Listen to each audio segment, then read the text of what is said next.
4-year-old Ethan Hackney is defying the odds. His parents, Paul and Jenny, say it's because of the excellent care Ethan receives at IWK Health. Ethan was born in September 2019, and we realised after about 2 weeks old, he started to have dry diapers, and everything you're told as a first-time parent, if your baby is having dry diapers, go in to the hospital. So we went into the IWK.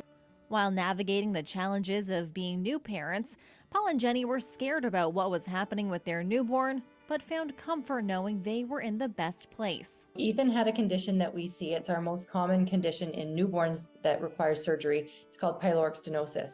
And so he was admitted with what we thought was a standard surgical problem, and then it became so much more. While waiting for surgery, Ethan suddenly began retaining fluid. Ethan puffed up like a balloon, like he'd been stung by 1,000 bees. That led to them calling the kidney folks, the nephrotic team. After a number of tests, he was diagnosed with an extremely rare and life-threatening kidney disease. Through all of this, Dr. Jessica Mills still needed to operate to fix Ethan's pyloric stenosis that impacted his digestion. She says having state-of-the-art integrated equipment is paramount in sensitive cases like Ethan's. To do laparoscopic surgery, we need the ability to have a camera that is small enough to fit into the tiny hole and look inside, but can then connect up to video screens that we can move around so that I can look at it from wherever I need to in the operating room.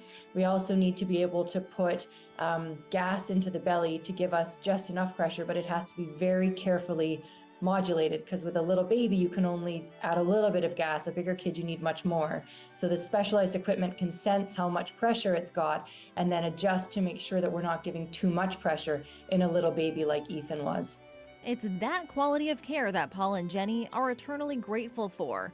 4 years later, Ethan continues to visit IWK Health for weekly infusions to manage his kidney disease, but that hasn't interrupted his zest for life. We still see Dr. Mills around the hospital now, and she still recognises us and Ethan and is enjoying watching him grow up, as so many staff are actually. They really enjoy seeing Ethan sort of grow and develop in the ways that an average kid with congenital nephrotic syndrome perhaps might not. A huge thank you to all the staff, everyone, you know, from the doctors to the nurses to the administrators to the cleaning staff. Everyone we meet there has made us feel so welcome and like a family and like a friend. And you know, we can't begin to thank the IWK and everyone who works there for the incredible treatment, you know, we've received there for ourselves and for our son, you know.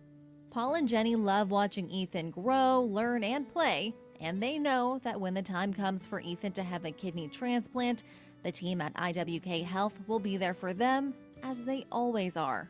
The staff treat you like family the minute you walk through, the minute you start walking a journey like this that no one prepares you for. You have a pregnancy and you vision your pregnancy and your maternity leave to happen in a certain way, and when it doesn't happen that way, you know, it's really hard to grasp what to do next and how to do things. And they are so kind, like the nurses, you know, obviously they rotate through shifts, but everyone, you know, they would hold Ethan. If I needed a shower and Dad had to go deal with work or something, then they held my baby and they held him like he was one of their own.